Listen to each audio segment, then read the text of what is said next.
രാവിലെ നേരത്തെ ഓട്സ് ഉണ്ടാക്കി ഒരു മുട്ട മക്രോണി കഴിച്ചു. ഓട്സ് പഴം പ്രോട്ടീനും പീനട്ട് ബട്ടർ ഇട്ടാണ് മിക്സ് ആയി കഴിച്ചു. നല്ല ടേസ്റ്റ് ഉണ്ടായിന്. ഇന്നലെ രാത്രി നമ്മൾ കഴിച്ചിട്ടാണ്. നല്ല വിശപ്പുണ്ടായിന്. പിന്നെ വെയിറ്റ് ചെക്ക് ചെയ്ത് നോക്കി. അപ്പോൾ ഇന്ന് ഡേ 10 ഓഫ് ബൾക്കിംഗ് സീരീസ്. ഞാൻ ഫ്ലിപ്കാർട്ടിൽ വാങ്ങിയ പുതിയ കുപ്പായാണ്. 200 രൂപയുള്ളൂ. സ്ലീപ്പർ ബില്ല് കാണിക്കാൻ വേണ്ടി ബെസ്റ്റ് ആണ്. അപ്പൊ ഇന്നലെ നമ്മൾ സിനിമക്ക് പോയി. കുറെ കാലം കഴിഞ്ഞിട്ടാണ് സിനിമക്ക് പോകുന്നത്.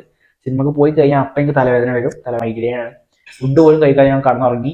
ആ ഡ്രസ്സിൽ തന്നെ എപ്പോഴും നിൽക്കുന്നത്. ഇപ്പോൾ കുളിക്കാൻ പോകുന്നുള്ളൂ. ഇന്നത്തെ പരിപാടികൾ നോക്കാം നമുക്ക്. സൗത്ത് ഇന്ത്യ നടക്കുന്നുണ്ട് കോഴിക്കോട്. അപ്പോൾ അവൾക്ക് പോകാൻ നിൽക്കാണ്.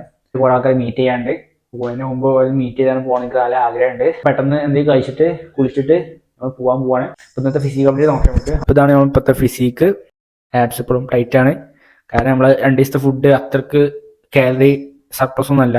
കറക്റ്റായി ഇപ്പോൾ കഴിക്കാൻ കഴിയുന്നില്ല. അത് എന്തെങ്കിലും പുറത്തേക്ക് പോകുമ്പോൾ നമുക്ക് എന്തായാലും മിസ്സാവാണ്. നമ്മൾ ചെയ്യേണ്ട കാര്യം എന്ന് വെച്ചാൽ ഒരു നേരത്തെ മിസ്സായി കഴിഞ്ഞാൽ അടുത്ത നേരം കഴിക്കുമ്പോൾ അതിന് കോമ്പൻസേറ്റ് ചെയ്ത് കഴിക്കണം. അതായത് കുറച്ച് കൂടുതൽ കഴിക്കണം. അപ്പോൾ ഇന്ന് രാവിലെ ഞാൻ നല്ലോണം കഴിച്ചു. ഇന്ന് രാവിലെ അത്യാവശ്യം ഒരു 1000 എടുത്ത് കഴിച്ചിരുന്നത്. അപ്പോൾ ആ ലെവലിൽ നമ്മൾ